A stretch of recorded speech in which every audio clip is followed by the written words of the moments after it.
Indonesia adalah negeri yang kaya akan budaya dan bahasa. Negeri yang dianugerahi beragam kekayaan alam. Tanpa kita sadari, banyak warga negara asing yang cinta Indonesia, terutama dengan budayanya. Dan tidak sedikit dari mereka yang rela berkorban untuk Indonesia, bahkan ada yang mengabdikan hidupnya untuk Indonesia. Ini adalah sebuah kritikan untuk kita bersama. Warga negara asing atau sebut saja bule lebih mencintai Indonesia dan rasa cinta mereka lebih besar dari warga Indonesia sendiri pada umumnya. Mereka membuktikannya dengan gerakan nyata. Dan berikut, On The Spot telah merangkumnya ke dalam 7 warga asing yang sukses karena budaya Indonesia.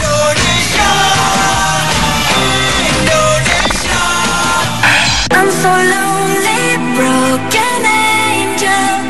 I'm so lonely. William Mitchell mengaku sudah jatuh cinta dengan tempe sejak bekerja sebagai guru bahasa Inggris di Jakarta pada 1995. Bahkan saking sukanya pada tempe, William sampai menekuni cara pembuatan tempe yang melalang buana hingga ke sejumlah kota di Pulau Jawa, termasuk di Malang, Jawa Timur. Setelah merasa mampu memproduksi tempe mandiri, William nekat membuka warung tempe di London pada 2013 lalu. Semula ia mengaku kerepotan menjual makanan itu untuk warga di sana.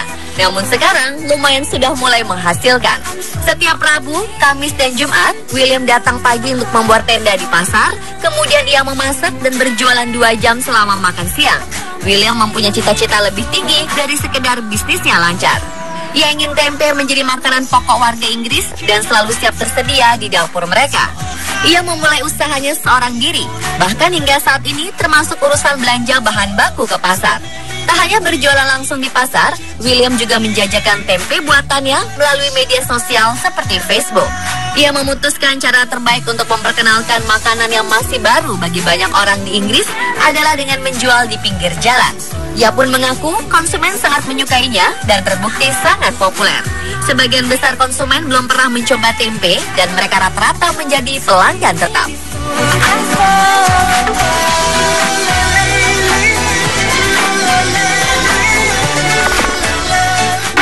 Let's get it on, yeah, y'all can come along. Everybody drinks on me, ball out the bar. Wanita berkebangsaan Belgia ini sangat mencintai budaya Indonesia. Wanita kelahiran Rwanda Urundi ini mencuri perhatian warga Indonesia dengan kemampuan memotret dan estetika seni yang dimilikinya serta kecintaan terhadap budaya Indonesia. Ia berhasil menciptakan 12 karya seni dengan hasil jepretan fotonya. Kemudian ia mendesain karya seni menggunakan teknik Photoshop dengan menggabungkan berbagai unsur objek seni seperti manik-manik kaca, perhiasan etnik, wayang, patung, juga bahan tekstil seperti songket, tenun, dan batik. Seperti yang dilansir Republika Online, Claudie berpendapat bahwa Indonesia adalah negeri yang begitu luas, berbagai pulau dengan suku dan kekayaan seni budaya yang luar biasa. Ia merasa sangat beruntung mendapat kesempatan tinggal di Indonesia selama lebih kurang 13 tahun dan sudah menjelajahi berbagai tempat yang sangat eksotis yang tidak dimiliki oleh negaranya sekalipun maupun tempat lain di dunia. 12 karya seni Claudie telah dipamerkan di West Gallery Kebonjeruk, Jakarta pada tanggal 24 hingga 29 April 2014 silam dan banyak mendapatkan apresiasi dari para seniman Indonesia.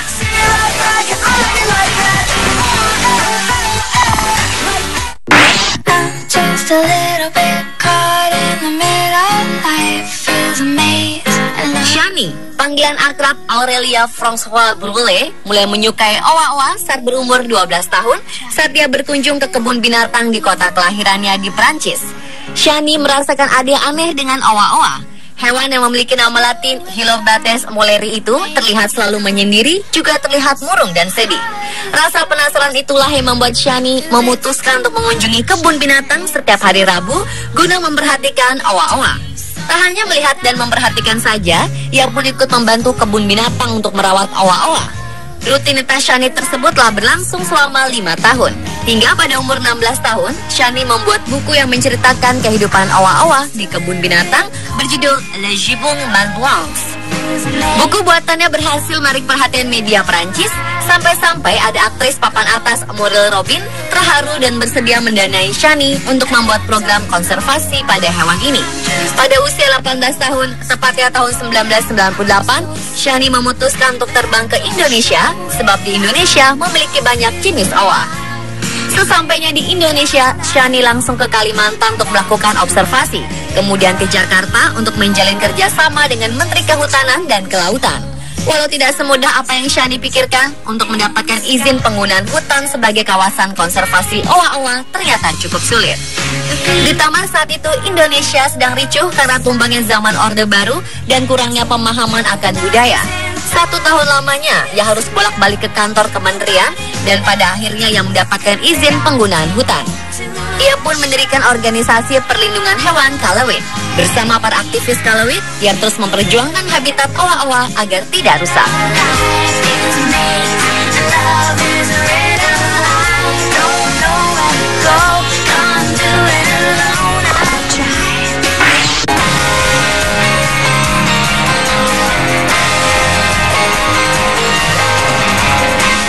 Dengan gerobak dorong sederhana, Fabrizio Urso menjajakan gorengan khas Indonesia di pinggir jalan di Surabaya, Jawa Timur.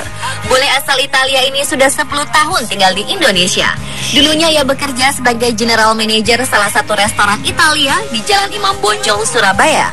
Namun sejak awal 2014, ia memutuskan berhenti bekerja meski posisi pekerjaannya sudah tinggi dan ia lebih memilih berwirausaha sendiri dengan menjual gorengan. Bahan dasar gorengan yang dijajakannya masih asli resep dari Indonesia. Mulai dari tahu isi, ote-ote, pisang goreng, hingga pastel dibuatnya sendiri bersama istrinya yang seorang warga negara Indonesia. Untuk membedakan dengan penjual gorengan lainnya, Fabrizio mengutamakan kehigienisan gorengan dan racikan tepung yang dipakainya. Harga gorengan yang dijualnya antara Rp1.000 hingga Rp3.000. Meski tidak disadari Fabrizio, penampilannya justru menjadi daya tarik tersendiri bagi para pembeli. Bahkan beberapa pembeli wanita sengaja meminta Fabrizio untuk berfoto bersama. Selain gorengan, Fabrizio juga menjual minuman kopi Robusta dan Torabika. Dengan berjualan gorengan dan kopi selama 4 hingga 5 jam setiap harinya, bule itu mampu mendapat untung Rp500.000 hingga Rp700.000. Ia pun mengaku sangat menikmati pekerjaannya tersebut.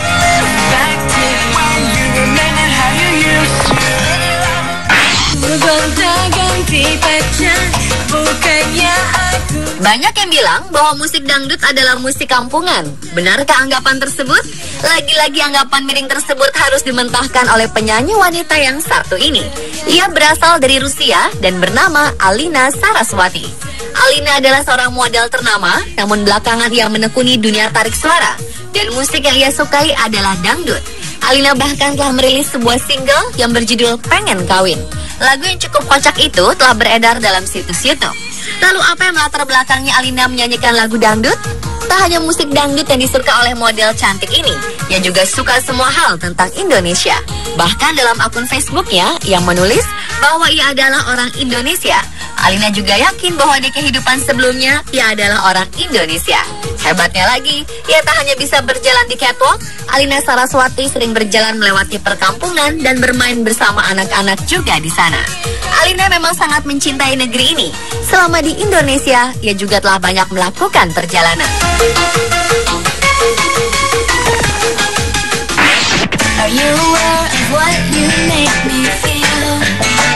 Maybe right now I feel. Makanan khas Indonesia, kue serabi, kini mulai merambah ke Berlin, Jerman. Seorang koki di Berlin membuka sebuah kedai yang hanya menjual kue serabi. Bernama Warung Surabi, kedai ini tidak menggunakan saus gula merah atau oncom layaknya kue serabi yang dijual di Indonesia. Namun kue serabi di kedai tersebut sudah dimodifikasi dengan topping keju, bebek, salmon, atau ayam. Bagi penggemar vegetarian, tersedia pula campuran jamur, tempe, atau ubi. Sebelum membuat kedai ini, sang pemilik Thomas Hartwig yang juga seorang koki beberapa kali ke Bandung, Indonesia untuk mencari tahu tentang kue serabi. Harga untuk satu kue yakni sekitar 3-5 euro atau paling mahal sekitar Rp70.000.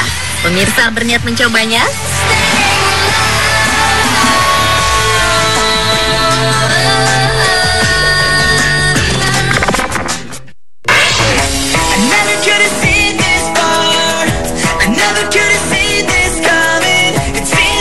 Seorang Claire Mary Hefner telah membuktikan walaupun berasal dari Amerika Serikat, kecintaannya terhadap kesenian Indonesia patut diacungi jempol. Ia ahli menampilkan tarian dan musik tradisional. Ketertarikannya pada kebudayaan dan terutama kesenian ternyata menurun dari sang ayah yang awalnya mengajak Claire ke Indonesia untuk menemani sang ayah melakukan penelitian antropologi di tahun 1999. Selama tinggal di Indonesia, ia bermukim di Yogyakarta. Ia benar-benar memanfaatkan waktunya saat berada di Indonesia untuk belajar mulai dari kesenian tari hingga bahasa. Wanita yang tinggal di kota Boston ini telah fasih berbahasa Indonesia, bahkan bahasa Jawa juga. Mulanya ia berkenalan dengan kesenian tari saat bersekolah di Yogyakarta. Tari yang ia tekuni dan menjadi keahliannya adalah tari Bali. Kebetulan saat itu diajarkan oleh Niketut Suryastini SSN, pemilik sanggar tari Bali Siwa Nataraja, orang asli Bali yang tinggal di Yogyakarta. Karena semangat belajar yang kuat, maka ia rela sering kembali ke Indonesia untuk memperdalam keahliannya. Saat melakukan program S3 jurusan antropologi di Emory University di Atlanta, ternyata ia juga memilih Indonesia sebagai tempat penelitian. Belajar tari tak hanya dilakukan di Indonesia, bahkan ketika pulang ke Amerika, ia banyak mengikuti pertunjukan tari dan dengan bangga menampilkan tarian Bali yang memukau penontonnya. Kegemarannya tersebut juga tak hanya sebatas tari saja, namun juga merambat pada kesenian musik gamelan. Oleh karena itu, ia dipercaya mendampingi kelompok gamelan di Emory University.